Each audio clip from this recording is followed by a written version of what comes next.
Thank you. Hear me? Um, Suppose I need to get this. So, Chip Pickering, I want to take a second to say hi to my wife Jan, who invited me here. Today is her birthday, so 9 years old. She's great. But I certainly the paper I read through it is an excellent way to sort of get yourself in a mind of what are the things that I'm going to need if something would happen. And I think I'm going to be a little bit more um, dig into the concept a little bit and kind of let you think about this some more on a macro level. And it's, if you were a Boy Scout, they started with the concept of being prepared.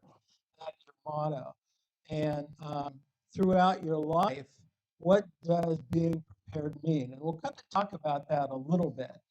I'm not going to get real prescriptive about, have 5 gallons or 10 gallons or whatever. I'm going to talk more in general about what we as individuals and what we as a collective community end up dealing with and what are the processes of our thinking going forward. And that's what I want to leave you with to go home and to be able to think, well, okay, how does this relate to me? So that's my goal. These are the organizations that I'm affiliated with, and Jan and I travel with the Red Cross. So our experience is going into communities that have experienced some sort of disaster, and we take care of the population and meet immediate needs while we, as the Red Cross, help them develop a plan for their own recovery. So, there's always an initial response phase. There's a realization and a planning phase, and then there's an execution phase as to how to get a community to recover. So we'll talk a little bit about that. That's the general processes that are going on. So we'll talk about what is an emergency and kind of delineate, short term versus long term. And these are just concepts that I want you to play with. What is preparedness, both on an individual level and then as a community? And then what are important resources that we are familiar with and that we need to be able to restore the rhythm of life that we're familiar with. I also travel to places that are very different. We go to some of the most remote areas of Africa and experience people without all of the resources that we have as Americans. They don't have water, they don't have electricity, they don't have gas, they don't have wastewater treatment, and they get along just fine. You can, but we've organized society around having these resources and having them fulfill our needs. So when those are disrupted, um, what do we do? And that's sort of the thing that I want you to be thinking about is, what are the disruptions here and what are the responses to that? So stop me at any time if I'm saying something. These are my opinions, and so if you've got a different opinion or want to augment that, I'm very open to this. I put this together this afternoon. So there's but what is an emergency? And a definition is a serious, unexpected, and often dangerous situation that requires immediate action. If you think about all of the disruptions that we end up responding to, um, they're unexpected unless you're prepared for that. And we could talk about what that means. Often dangerous, but it's disruptive, and it requires some sort of immediate action. So you can kind of extrapolate that to a lot of the things that you've seen as a response. Um, we like to understand, and we've built ourselves with these artificial environments. Our home that requires energy, it requires water, it requires the elimination of your waste. All of these things, are artificial environments that we've created to be able to live in. and make our life easy. And if those are disrupted, there's a period of time that it takes to restore that.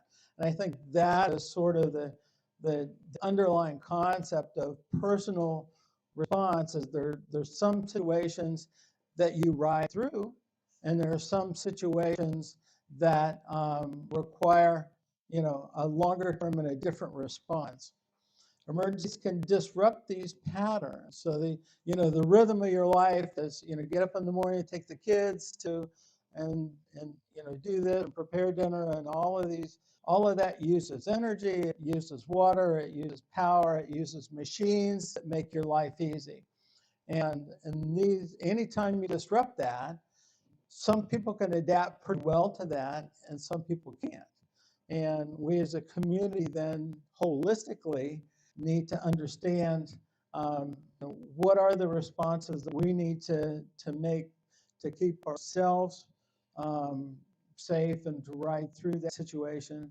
And then what about our neighbors and our friends and people we care about? What are they doing? How do they deal with that? So there's not only a component of grab my dog and head for the hills, but what about grandma? What about my neighbor next door that doesn't have the resources to take care of herself or himself?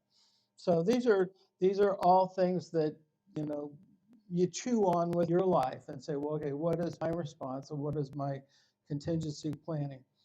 But an initial response is usually to identify the character of the disaster and the disruption, what an appropriate response should be.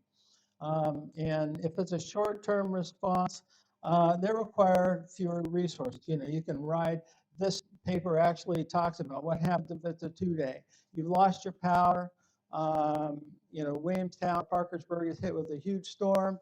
And once you disrupt the power, then you're disrupting water supply, you're disrupting the wastewater treatment, eventually natural gas that's going to go. And so you could have this cascade of events. That's going to take longer term response. So it's going to take the community, several weeks to be able to dig out of that, to get all of these utilities back online, get the rhythm right, get the water treatment. That's a different response than, a power outage that might last 4, 6, 8 hours.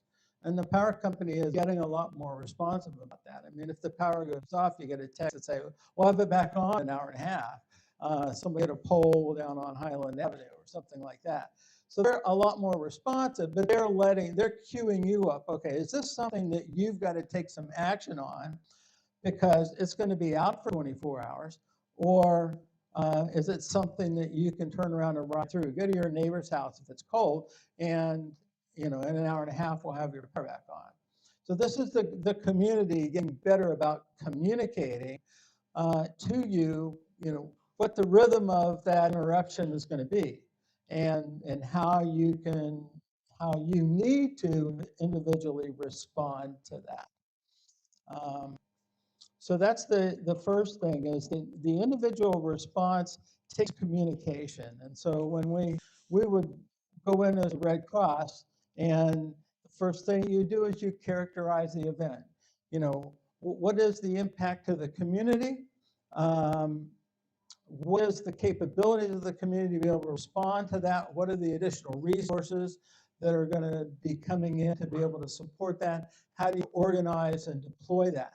So we're a part of those decision making, but there are groups that are actually the first responders and that are trained to be able to do that. And our role is typically supporting. But those are the questions that we ask. So you can have that at a small level, individual level, is okay, my power's out, what's going on? How long is it going to be?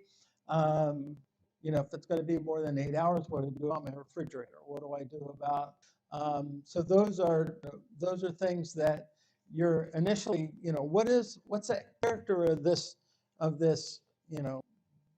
upset, of this emergency, of this situation, and what is an appropriate response that I need to take? So those are I'm organizing what the thoughts are as you go through this situation.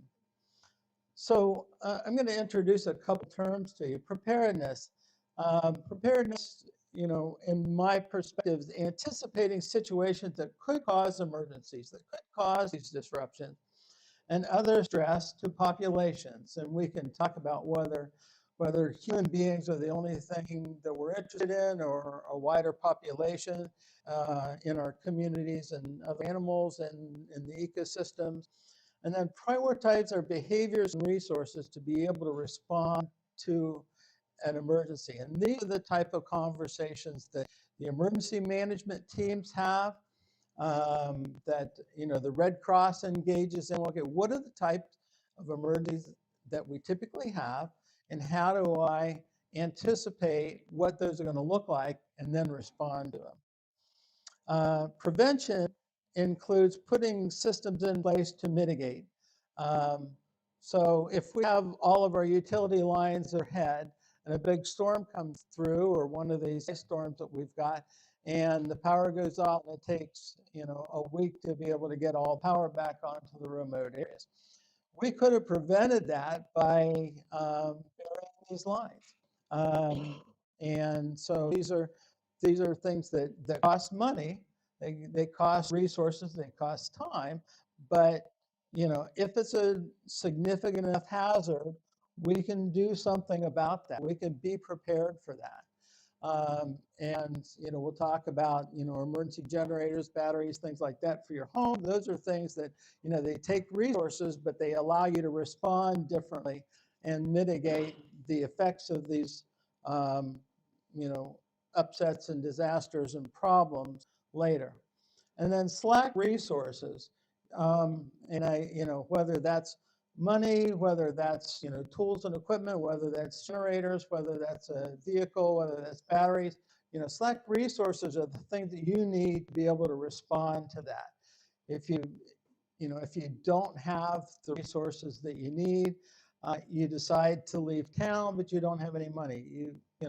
These are all things that having slack resources, having these emergency funds, having these things available to you. They don't have to be in your garage sitting there, but that's how we prepare for emergency. We can either prevent issues from happening if we can anticipate them, or we can assign slack resources, say, well, if this happens, then I'm going to go do this, and I'm going to respond in this way. So these are the, preparedness is anticipating what might be going on. Preventing it is if it's significant enough, maybe we need to prevent that from happening. And if not, then, well, okay, I'm going to have some resources around to be able to mobilize into these things that happen. The Red Cross has 6 regional warehouses full of water, food, pots, things like that. And as soon as they see something coming and can characterize where they're going to hit, they send 20 semi-trailers and start picking these up, and they rush to the scene. If it's going to hit Florida, they'll stage in Atlanta. They've got slack resources there because that allows them to be able to respond to emergency. So if you can take that down to your level, having water sitting in your basement and some food are slack resources. They're things that you're not going to need now, but if you should need them, it's been important enough for you to have them. And you can't respond. I mean, you can't go out and buy food on the day that everybody else is buying food because the thing is about to hit or the thing's already hit and you missed the window completely. Resiliency is the ability to respond to various types of disasters and be able to recover quickly. And so resiliency is built into the systems that you have. Redundancy, typically. Do I have a couple different ways that I can be able to cook my meals in case something goes wrong? That's redundancy. If you don't have redundancy and your power goes out and your electric stove is off, you don't have the ability to be able to respond to that properly. So redundancy gives you, or resiliency gives you the ability to respond in different ways and to get around the things that you did.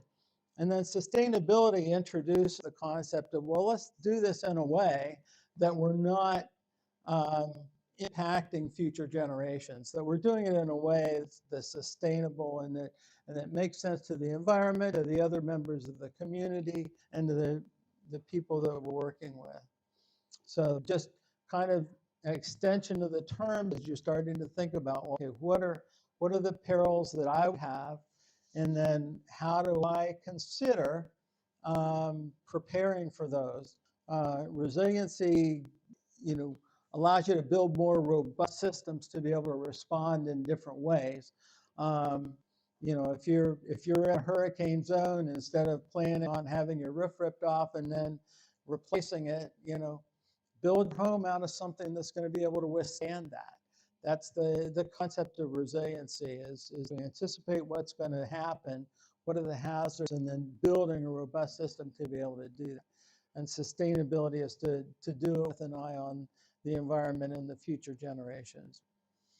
So I want to introduce the concept of community because really the way we've organized our lives, we live as a member of a community. Um, you know, your home doesn't operate without electricity. Your home doesn't operate well without water. We've organized ourselves to be able to transport ourselves in these vehicles that require maintenance and fuel and things like that. And so if you take all of these things away, we organize ourselves around having this.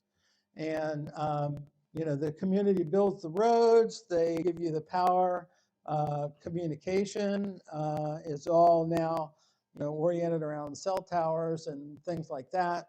And if you can imagine a significant storm coming through here and wiping all that out, you no longer have any of those things. And it's going to take a while for that to be reconstructed. So, but is the concept of a community, you know, you're not an individual battling this out by yourself. You're a part of a community that's helping to put your community back together again. And that's really, as I see disaster responses, you know, halfway around the globe, it's always, well, okay, how do we as a team figure out how to put things back together again?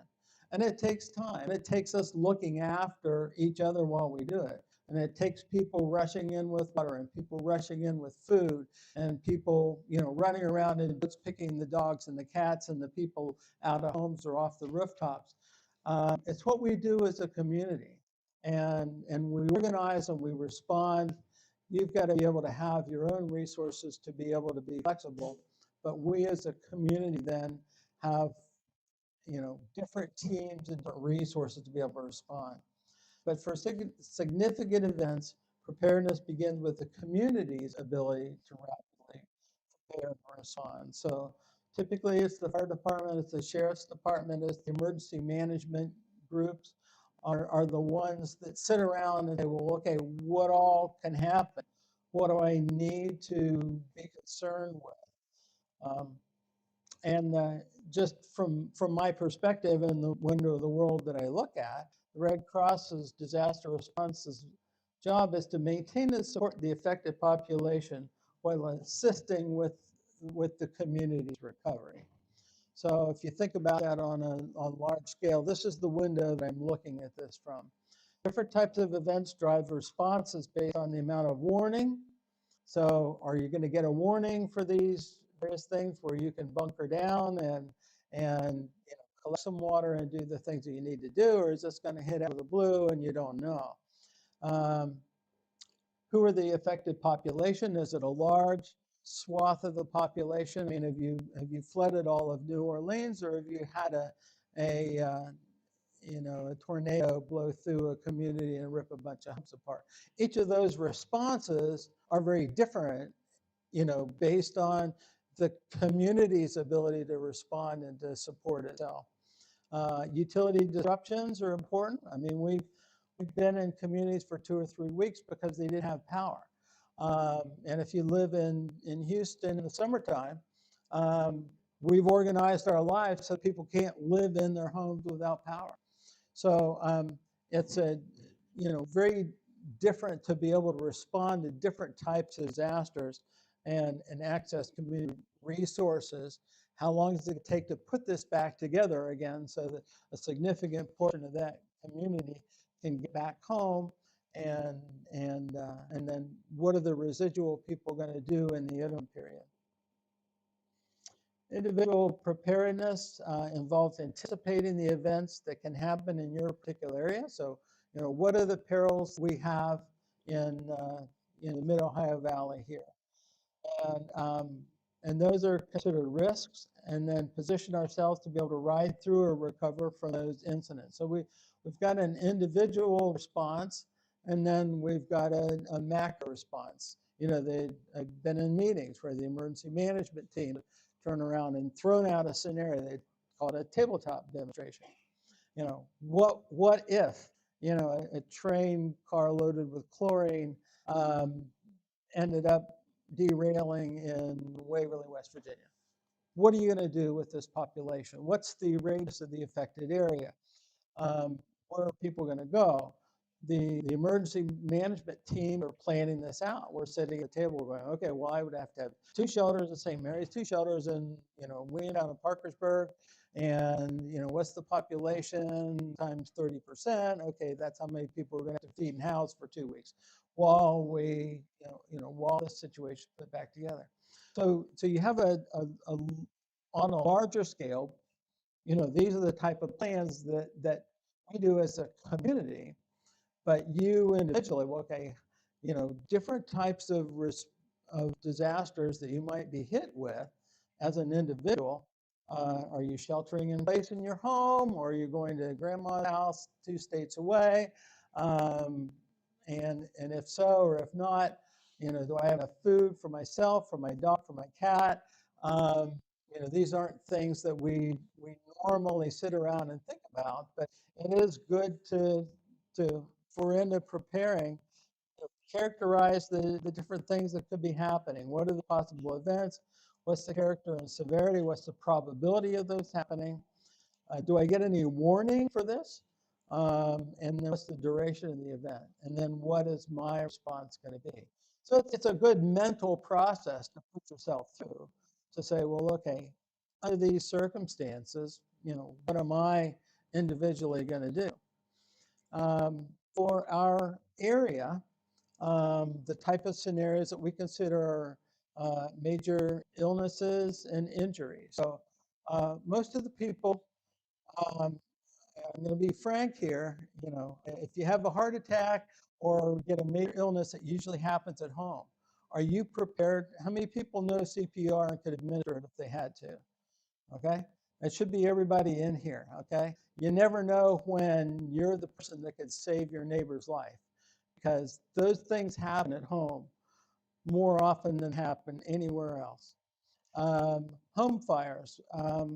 We've installed 160,000 smoke detectors and saved 161 lives. That's the most significant hazard that you have in your home in West Virginia. All right, by far, the most significant hazard is your house burning down around you, and all of the preparedness that you might have.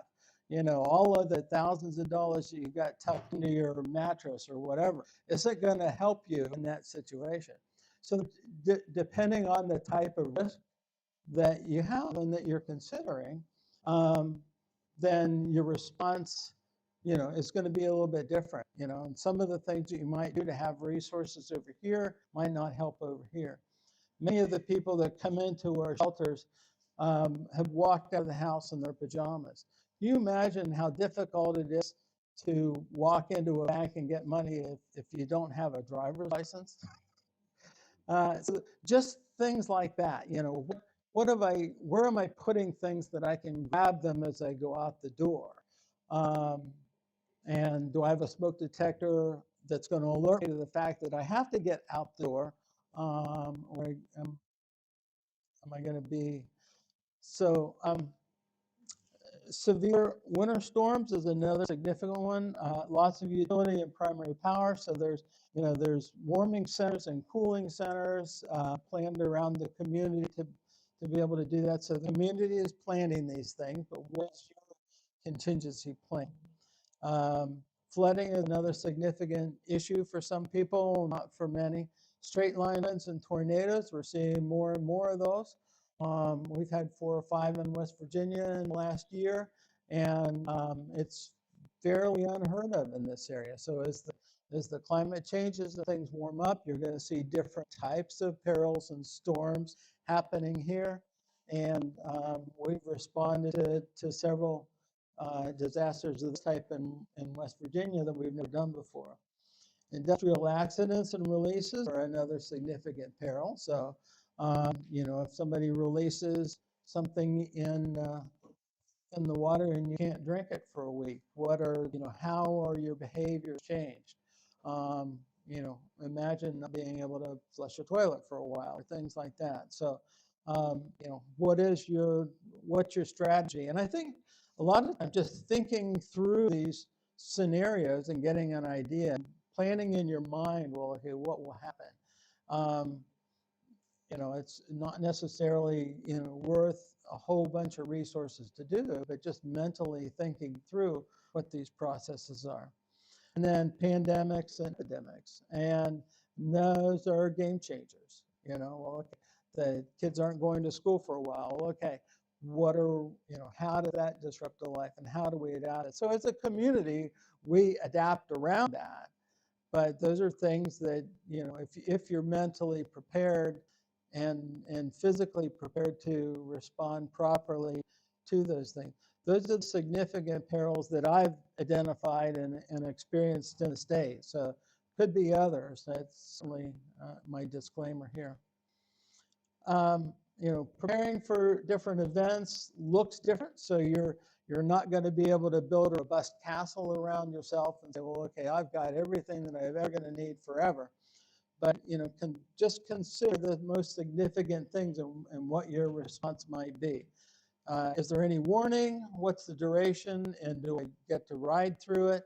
What's the impact of lost utilities for X period of time in my house?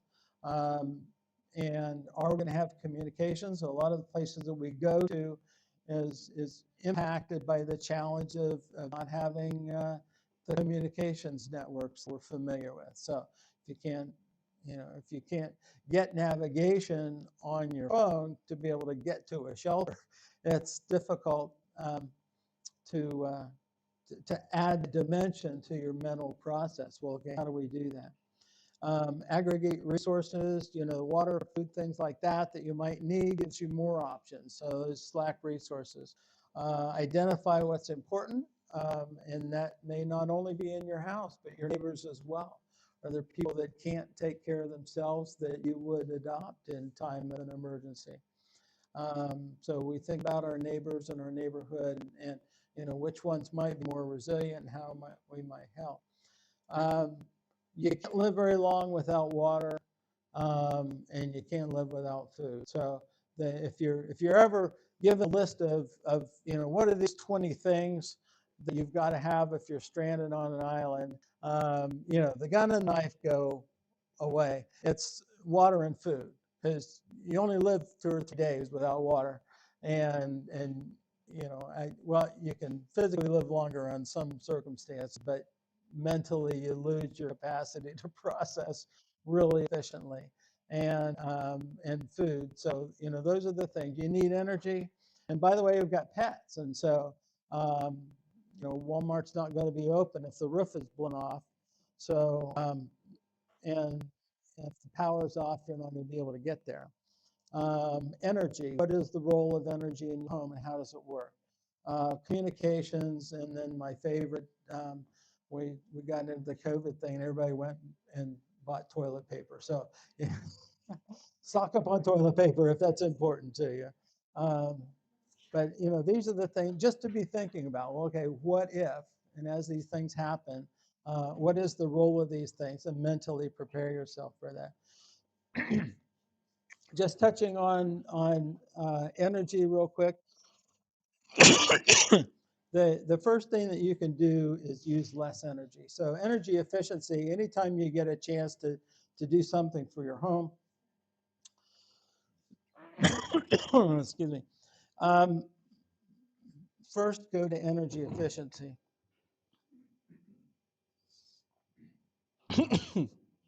Sorry. Good time for questions.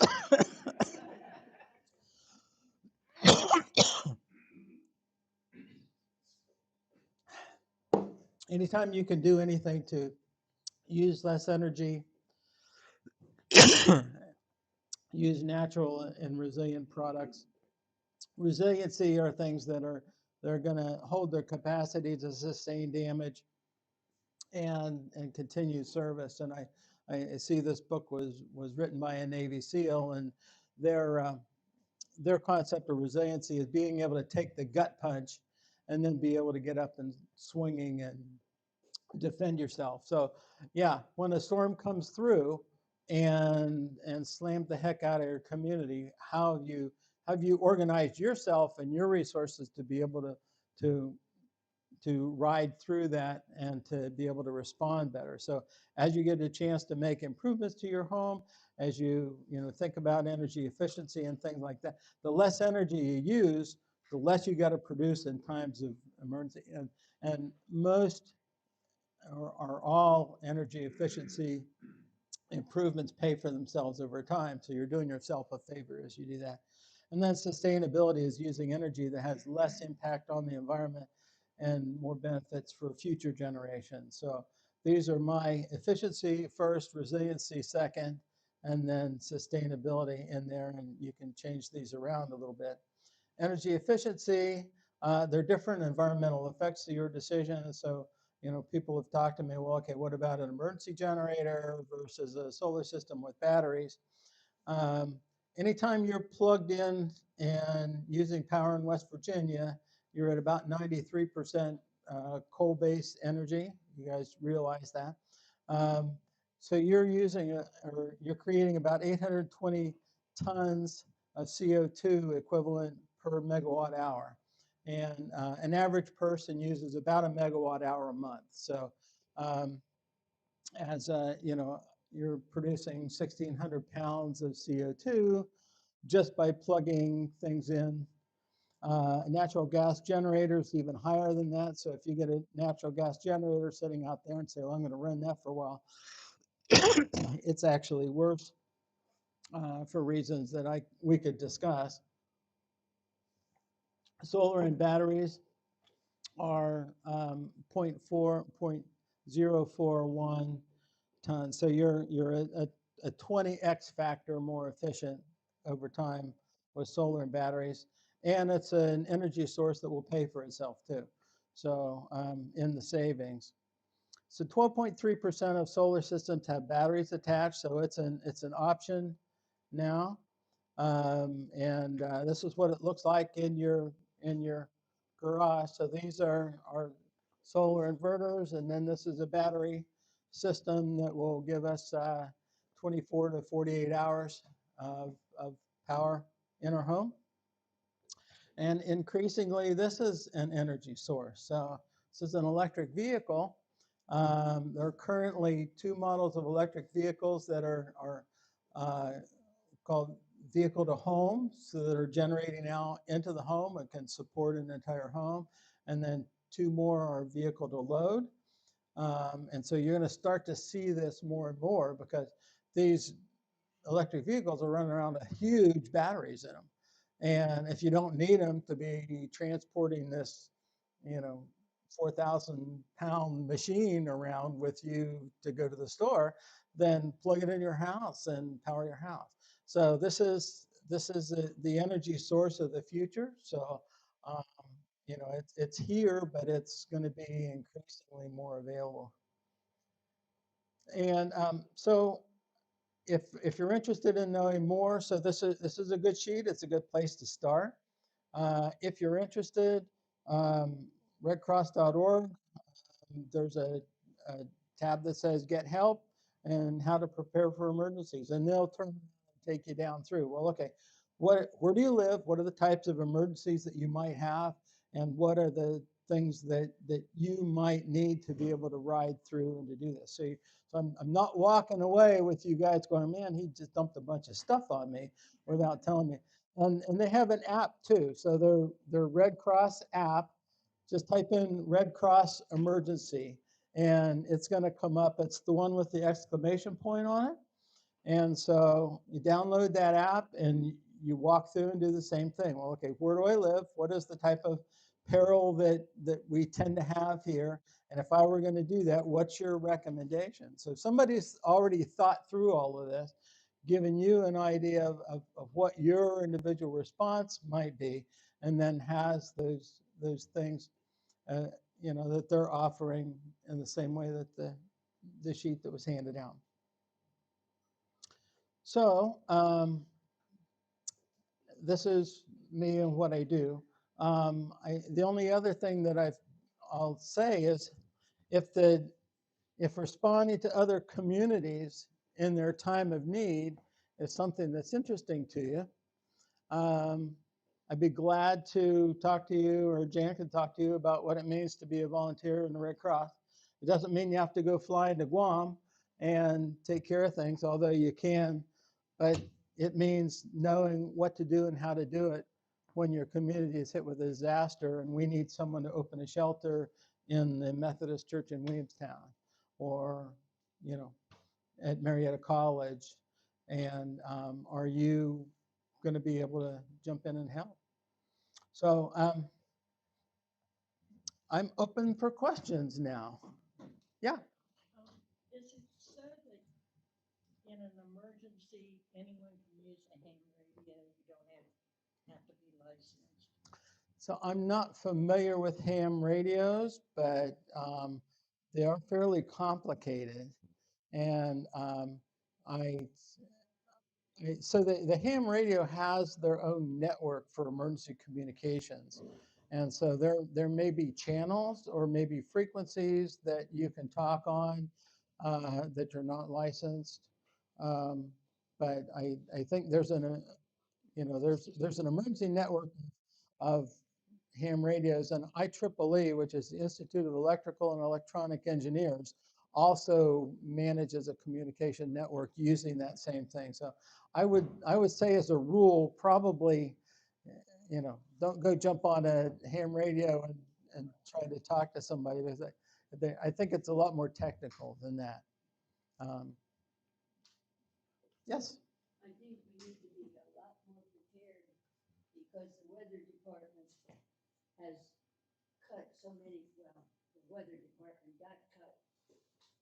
I think it was Kansas or whatever, just had a tornado and no warning, because Yeah, the National Weather Service is not at the level of service that they used to be. So it's a real good point. And not only do you have the weather changing on a global basis, but what are the local effects?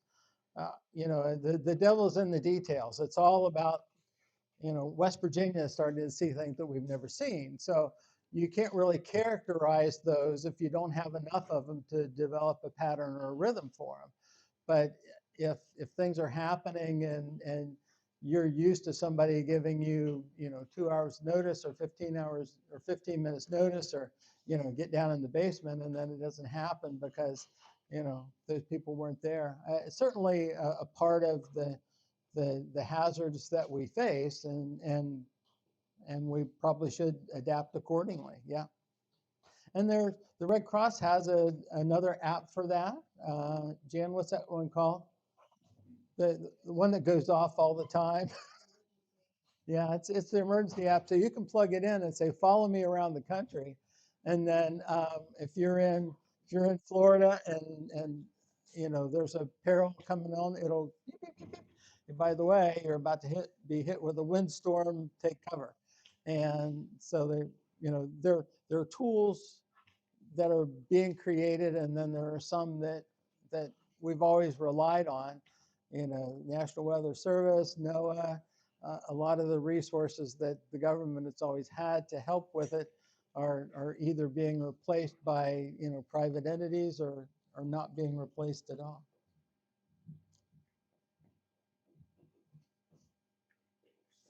Well, it's been my pleasure. Thank you.